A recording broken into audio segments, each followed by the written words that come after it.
Hello folks, and welcome to the second edition of Destination Mohawk House. Here we are at the fabulous, famous bar at the Mohawk House, where you can see over 42 draft beers, which are going to be soon to be 50. I am here with two of the founders of Hunterdon Distributing. I've got Dave Masterson and Mike Short. Mike, tell me a little bit about Hunterdon Distributing for those out there who have not heard of it yet.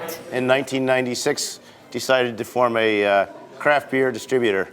The first couple of years were bleak, to say the least, but as the popular support grew, we got more brands, and thanks to people and customers like the Mohawk House, we've got a thriving business today. So now tell me, you guys come up with this idea with a distributing company. This is a pretty hefty feat to start something like this. Getting your feet wet in something and landing it and getting pretty big.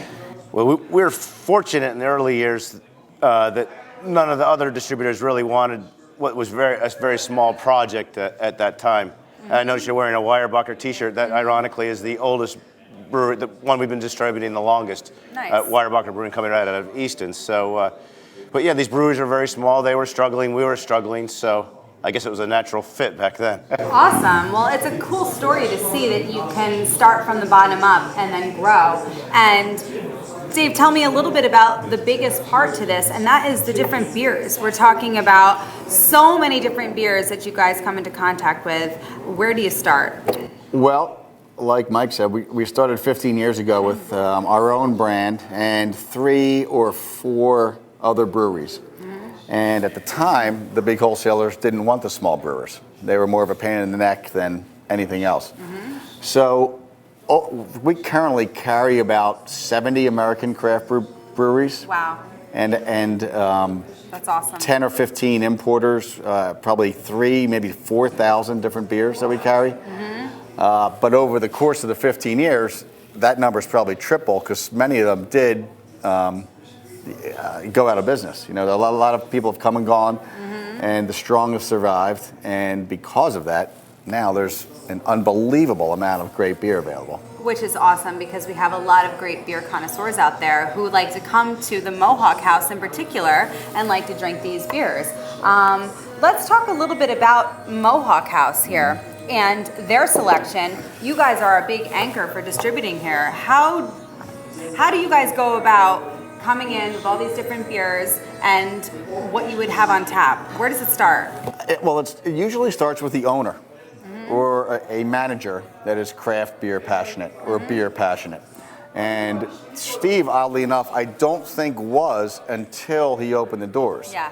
And found out slowly but surely how many great beers there are and what kind of clientele it brings into your restaurant. Absolutely. So Steve will tell us, but I think he went from maybe 12 to 24 and now going to 50 taps. Which is awesome. There's nothing like that around here. Exactly, nothing. In a short period of time, mm-hmm. and he's one of our best customers now. He's mm-hmm. happy with his clientele. The bar is always crowded. People love his beer. He's now developed a reputation mm-hmm. as what we call a destination bar. Yes. In the craft beer world. So people are driving from out of state mm-hmm. to come and sample beers that may not be available in Pennsylvania or New York, but we have them, so they come here, drive miles just to drink a few beers here. From the food to your dining experience to your staff, it really is, folks, top notch. If you haven't been here yet, you need to come down here. I'm giving you my seal of approval. I not only work here, I'm a customer here too, and I'm telling you, really, when you come here and look at these beautiful beers, what do we have in front of us here? I happen to be drinking a Dogfish Head 90-minute IPA, which mm-hmm. is on tap, and I think on tap pretty regularly. Yes, the here. Dogfish is quite popular. Yep, very popular brewery out of Delaware, one of our best sellers. Smooth? Well, it's very, very smooth. It's extremely hoppy, which brings on bitter qualities for those that don't know. Mm-hmm. But one of my top probably 10 beers in the world is the Dogfish Head 90-minute IPA, and just really kind of mellows you out and puts you in the right place when you want to be there. Who doesn't want to be mellow? I'm not going out to have a beer not to be mellow, okay? Not going to be a meathead when I go have my beer. I need to relax. So let me ask you what you're drinking. I am drinking a Oscar Blues Dale's Pale Ale out of Longmont, Colorado. Nice. And very delicious. They've got a lot of press and public awareness. They were the first microbrewery to come out with their beers in a can. And so, nice. but this is not quite as hoppy as Dave's 90 Minute, a little bit easier drinking, and I might get even mellower than Dave with this. Well, fellas, it was great talking to you. We're going to talk to some of your other friends about all the different kinds of beers. Yep. I'm going to sample some, and then we're going to meet back and have a little beer with food, little time at the table here. So thank you. Very You're good. welcome. Thank you. Alrighty, so we've moved now to the primo spot in the Mohawk House behind the bar. And I am here with Jeff and Scott, two certified Cicerones. And you're probably wondering, what is that? Because that's what I was just wondering. Tell me a little bit about what is being certified Cicerones here with Hunterdon Distributing. Well, a certified Cicerone is a beer expert. There's a test that you take. There's different parts to it. There's a written part with essays and short answers. There's also a tasting section to the test. And the tasting section of the test goes over different beer styles and also faults that lie within beer. So you can, if you taste a beer that has butterscotch in it, you know that there's something wrong with the beer. And as a Cicerone, you need to be able to identify that, and then not only identify it, realize why that problem occurred, because it might be something with your lines, or it might be just an infection within the brewery itself. So, Nice. and there's also a section of the test that's committed to proper storage and serving of beer Nice. on the restaurant side of things. So, if you're going to serve a beer, you got to know which glass. Certain styles come with different glassware. So a Nice. Belgian style would come in like a chalice. An IPA would be a pint glass and that sort of thing. So there's a lot of different layers to it. That's awesome. And it's been around for 3 or 4 years now, I would say, and there's probably 200 or 300 Awesome. Cicerones in the country at this point. So, Scott, tell me a little bit. Now, you're certified as well. Correct. So, we've got an array of food here, and we've got all sorts of different beers that we're going to be sampling today. When someone comes out to dinner, say here at the Mohawk House, how would you even start with pairing certain dishes? Well, it depends a lot on what kind of food you're eating. There are a lot of very basic rules we follow when pairing beer with food. First of which is you want to match intensity to intensity. So a really strongly flavored dish requires a really strongly flavored beer. Nice.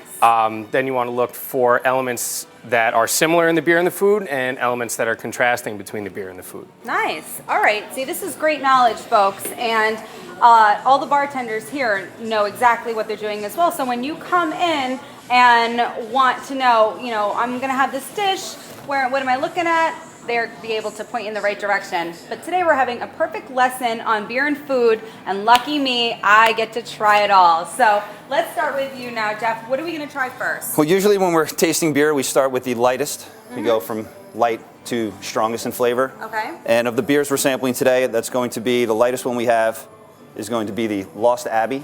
Okay. It's called Lost Abbey Avant-Garde.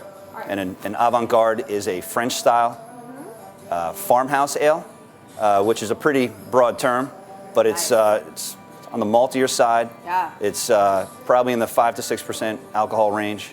Now, 5 to 6%, explain to the viewers out there, what exactly does that mean when you're talking about percentage here for someone who's going to come in and not really know how much alcohol content they're drinking? Right.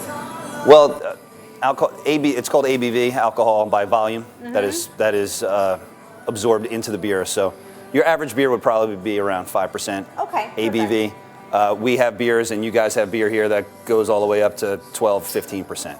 Those are some strong beers. Those are some strong beers, Yeah. absolutely. Wow. Got to be careful with those. This is really good. Goes down really smooth. I enjoy all sorts of light to dark, but this is actually a very nice light. What would this be paired well with? It pairs well with the food. With the salad. Okay, lovely. Again, like Scott was referring to, you match intensity to intensity. So this is a less intense flavored beer, and the salad would be something that it would go well with, because the salad is a little lighter than, say, your burger or your tuna tartare. That's easy. So it's the Avant-Garde. Avant-Garde from Lost Abbey in San Marcos, California. Perfect. Love it. Okay, so what do we have next? Next up, start off. This is from 21st Amendment Brewery in San Francisco. It's Okay. called Brew Free or Die IPA. Brew free or die? That's correct. I Brew Free love or it. Die Nice, IPA. Nice. We have is a relatively light-bodied IPA, very, very citrusy. Yes, you're right. It's Nice. very good though. Yeah, very citrusy. Now, what would you pair this up with? This would probably go well with either the calamar, because the calamar, if I'm correct, is served with a chipotle mayo. Hoppy bitterness that you'll find in this actually enhances that spiciness. So it actually amps up the chili heat from that, and it would go well with the burger. Fantastic. I'm loving these lessons, folks. I mean, we're really, this is educational. I'm really getting into this. Okay, so what do we have next? So the next one would be, let's go with the Founders Centennial IPA, which again, we're a little heavy on IPAs today. IPA is probably the strongest style in the craft beer industry. IPA stands for India Pale Ale. Okay. It's hop. IPAs are usually very hoppy, sometimes bitter, a little higher in alcohol than your average beer, maybe 6 and 7% range. Nice. This one is from Founders Brewing Company in Grand Rapids, Michigan. Cheers. And like the 21st Amendment, it's got similar characteristics, slightly different. You know, there's many different hops you can use, and each hop adds its own characteristic. So this is brewed with just Centennial hops. Centennial is a type of hop that's grown in the Pacific Northwest. Nice. And what that usually lends to a beer would be a lot of pine. So you should be getting pine aromas and also pine flavor. It's funny you say pine now that you say that. That's exactly what it is. What would this be good paired up with? Again, something a little more assertive. I mean, you certainly can't go wrong with your pizza. This has the bacon on it, and yeah, absolutely. I'm not sure what else. Probably it would certainly go well with the Asian wings. It would go well with probably with the crabs too. Next up, it's a beer from 6 Point Brewery in Brooklyn. This is called Diesel. Diesel. Now we've gotten a lot darker here. Now, can I just say one thing? I think a lot of people are intimidated by dark beer. Why is that? I guess the myth is that darker means stronger, but when you taste this, you'll find that's absolutely not true. This beer is a straightforward American-style stout, roasty, chocolatey, a lot of coffee character, but the body isn't terribly heavy, and it's also not very high alcohol. I think it's around 6%. Right on, my friend. Perfect description. That's exactly what you just said. And I actually think some of the IPAs were a lot stronger than this one. That's absolutely true. Nice. See? Darker doesn't always mean stronger, folks. We're learning a lot here today. So what could we pair this one up with? This would probably, again, do well with the burger. I think it would probably do really nicely with the pork belly as well. Nice. You find the roast and the sweetness of the pork might play well off each other. Fantastic. I'm really enjoying this, folks. I mean, and as we go along here, obviously we're sampling some really good beers, and this is something you can do as well at the Mohawk House. They have beer paddle samples. So say you come in, you just can't make a choice, you can come and get a sample, and they will put a bunch in front of you, and then you can have a bunch of sips, and you can pinpoint exactly what you want, and then pick your beer, which is always nice because, you know, sometimes there's just so much to choose from, you can't pick, right? Everyone, come on in, come down to the bar. You've got to try these beers. When they tap out, Steve puts another one on the tap. We're constantly moving up. We're going from 42 to 50. 50 beers on tap, folks. You've heard me. This is like crazy. You can't find that anywhere in the region. So you've got to come here and try it. So cheers, boys. Thank you. Cheers. Thank you, Nikki. This is one of my friends, very good friends and coworkers here at the Mohawk House. You saw him last show. He's back again. We have all these wonderful dishes here, and he's just going to tell you a little bit about them. So, Jake, what do we have here so people know when they come in, they know exactly what they can get? Well, right here we have our Boston Bib salad. This gentleman is having one of our great prime burgers with some applewood smoked bacon. Right here, this man is eating our pork belly. Nice. Very good. And right here we have our East Mountain pizza. And then some of the other things that we do have on over here is we have our lobster pot pie. We have our tuna tartare tacos. In the front, we have our Asian-inspired wings. We also have our grapefruit with Swiss chard. And last but not least, our calamari. Alrighty, folks, from the bar into the kitchen, I am here with a man of the hour, Mr. Kenny Salmon, head chef here at the Mohawk House. And today, we're going to be cooking up a lobster dumpling. So, Chef, tell me a little bit about this meal. We've got this gorgeous lobster sitting out here for us. What's going on? We get fresh lobsters in, and we make a nice lobster stuffing, which basically we just cook in boiling water, poach it a little bit, and then we Okay. hit it into a hot pan just to make it a little crisp. So when you bite into it, you just have like that little crispness, and then it's Nice. smooth when it goes to the palate. I'm going to take 2 dumplings. It looks nice and soft. Yeah. Take a little bit of our lobster stuffing, Okay.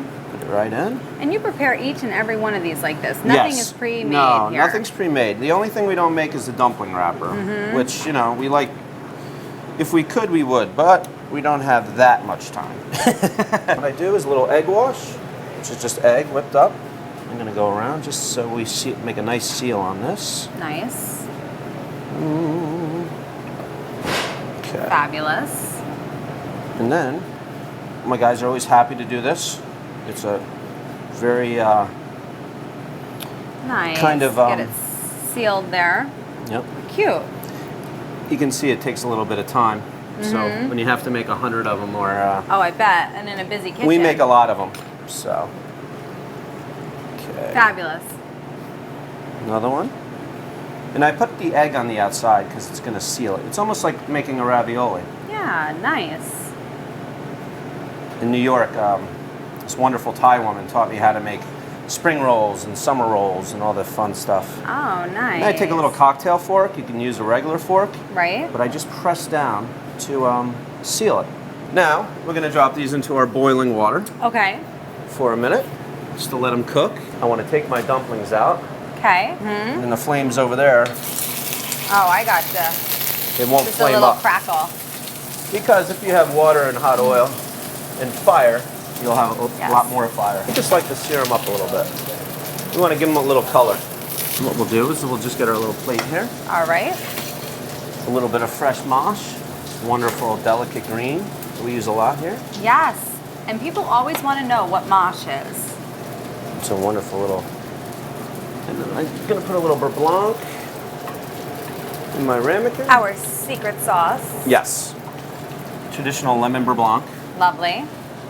And my ponzu sauce, we just drizzle a little bit in there. Because it's Nice. powerful sauce. There we go. Oh, that's It's nice beautiful. And, nice and brown and crisp. It's wonderful. Awesome. It's I can't wait quick. to try this. It's easy. You know, except it's all technique. You know, Absolutely. you can imagine on a busy Saturday night Absolutely. when you have 6 orders. And that's or, what we like to show here. Exactly. Everything is so intricate, just like this little meal. However, it takes time. Right. If you have 6 to 8 orders, Oh, you know, yeah. going on at the same time, it can get interesting. Yeah. It's a good word. Interesting. It's Awesome. fun, let's say.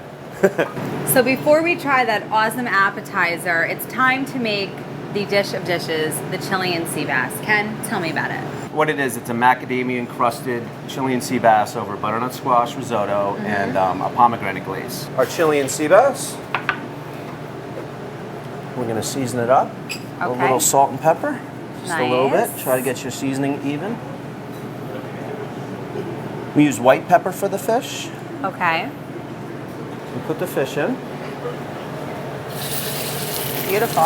And we leave it alone. If you see, it's starting to brown on the bottom there a little bit. Yeah, lovely. So I'm going to throw it right in the oven.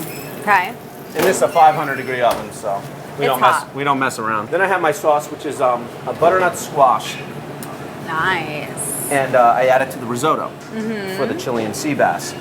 I am going to take out my sea bass, and we are going to just hit it with the crust. And All right. What we do is I just put a little mustard, just so the macadamia crust will stick on. And this smells so good. And you don't want much, you know, it's just, we a don't little even bit. want to cover that beautiful caramelization, you know? Mm-hmm. You just want a little bit of crust. Okay. That's it, a little macadamia. Perfect. And you throw it back in the oven. Great. And then I have my pomegranate glaze, which is pomegranate juice cooked down to a glaze. Awesome. And it's very concentrated, it's very strong. Mm-hmm. So we don't tend to put much on the plate, because a little bit goes a long way. Great. And we take our seeds, and we'll put our seeds around. Nice. And this is great for people to see really the grassroots effort here of how this stuff comes about. It's and awesome. Then we put our ring mold on the plate. Oh. Ring molds are great because you can have get the food to stand up high that way. Lovely. Put the risotto right Steam in. coming off this baby's hot. Oh yeah, we like hot food. And you can see this risotto just stands on its own. And we don't kill it with the butternut squash. You want to taste all the flavors of everything. Yeah, So, absolutely. Great. You see that? Stands right up. Look at that. Voila. Lovely. And our Chilean. Beautiful. Nice and brown, caramelized. It's perfectly cooked. You can see the white juices starting to come out of it, which means it's perfectly cooked. Nice. And we go right on top of the risotto like that. Beautiful. Ken, what a dish. And I put a little basil oil for color. Okay. Nice bright green. This kind of works out perfectly for the Nice. holidays. And we'll put a little mosh in the mosh. corner. Yes, we love our mosh. And that is a Chilean sea bass at the Mohawk House. Beautiful, Ken. Let's eat. So here we are, folks, with our finished dish of this beautiful lobster dumpling. We've got our Chilean sea bass. Folks, you know me, I love to eat, so I have to try it. Here we go. This really, I just want to use my fingers here. This is so good. With this beautiful sauce.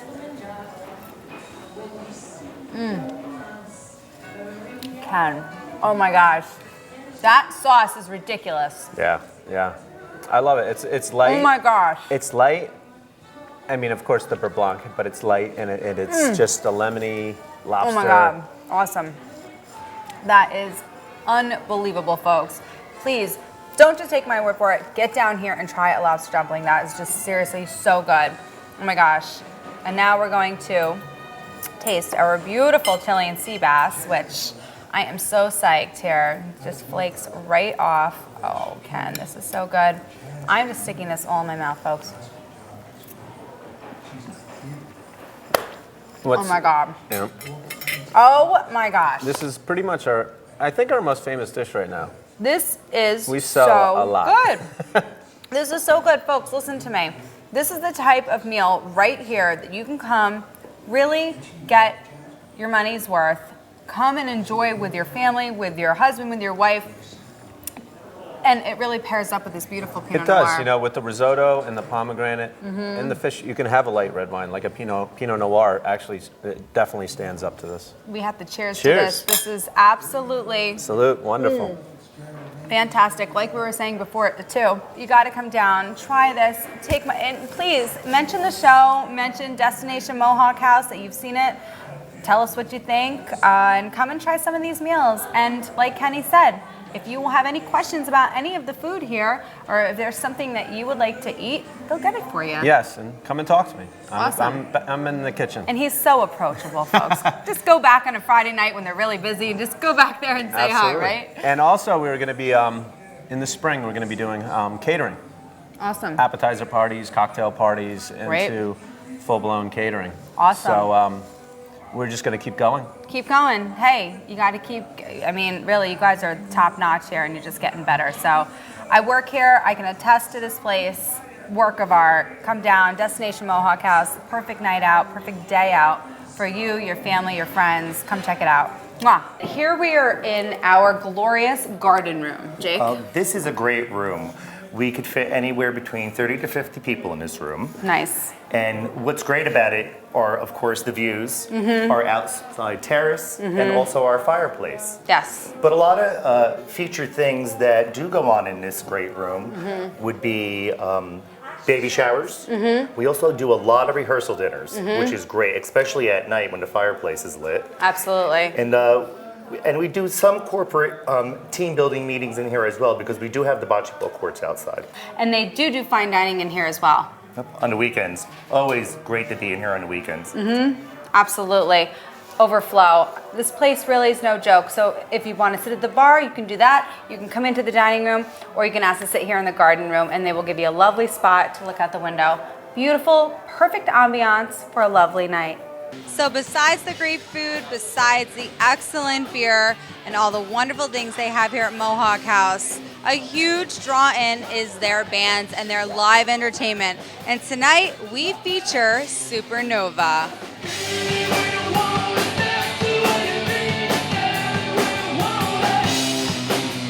We started off as a couple of bands back in 2001. We were a band called Bad Moon and a band called Ground Zero, and we kind of merged the two bands together and formed Supernova. Tell me about the sound of you guys. What's the true sound of you guys? What big music do you play most? Pretty much anything good to dance to, top 40 music, new and old. So now, folks, tell me a little bit about playing here at the Mohawk House. How much fun it is, your crowd, what really is the big draw-in here at Mohawk House? Oh, it's just a great time. The people here at the Mohawk House are fantastic. And, you know, over the years we've been doing these theme parties and everybody really gets into it and just, you know, gets into the theme and with the dressing up and all that, as you can see, everything back here. It's just a great time. Everyone's fantastic here. Awesome. Tell me a little bit about some of the themes that you guys do here. We do luau's, we do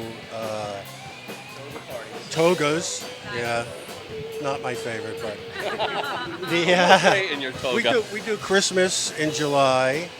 We do cowboys and Indians, or cowgirls and cowboys. What are some of the others? Pajama Party. The world famous Supernova Pajama Party, the Naughty and Nice show. I know through Buzz, I mean, the Supernova is where it's at. People love to come in and see you guys. Now, 2012 is finally here, so what do we have in store for this year here at Moho? Talk to them. Oh, we got plenty of theme parties. All the major ones, Mardi Gras, St. Patrick's Day, of course the big Halloween show that we always do here. And Steve's ready to go full tilt and he wants to bring it up a notch. This is the hottest party in town, is Supernova. You can catch them here often at the Mohawk House. It's always a good time. There's always people dancing. There's always so many fun things to do here, whether you're dressing up, whether you're getting down on the dance floor. We love it. And of course, they're bringing in the new year here at Mohawk House. So fantastic, fellas.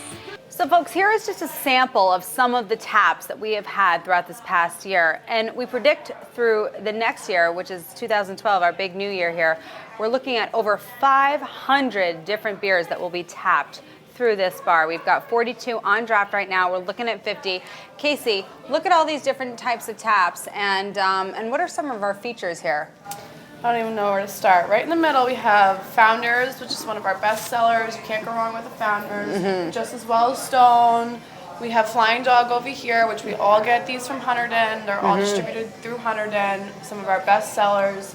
If you go to the side, we have Sierra Nevada, Flying Fish. I mean, I can't even read them all off. There's so many. You can just see, like Casey said, this is maybe a third of all the taps that they've had. And in this next year, we're looking at somewhere on the upwards of 500 different taps that might be here, which is really cool to think that you can easily come in and sample all these beers. And finally, we're going to end this segment with the growler. So Jake, we have coming up here, a growler is something really cool that you can come and actually purchase. Jake? Here we go.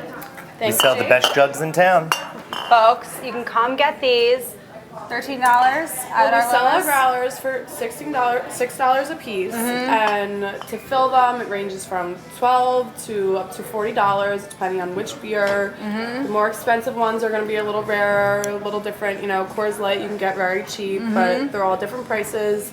Bring the growler back, and you just have to pay for the beer. You won't ever have to pay for the growler again. Which is awesome. This is a cute present too, folks. If you're looking for something fun to get somebody for a birthday present or a party, you go out, you buy the growler, and like Casey said, you can always come back and refill it. So it's like the gift that doesn't keep on giving, right? Absolutely. I mean, we love it here. So cheers, folks. Thanks.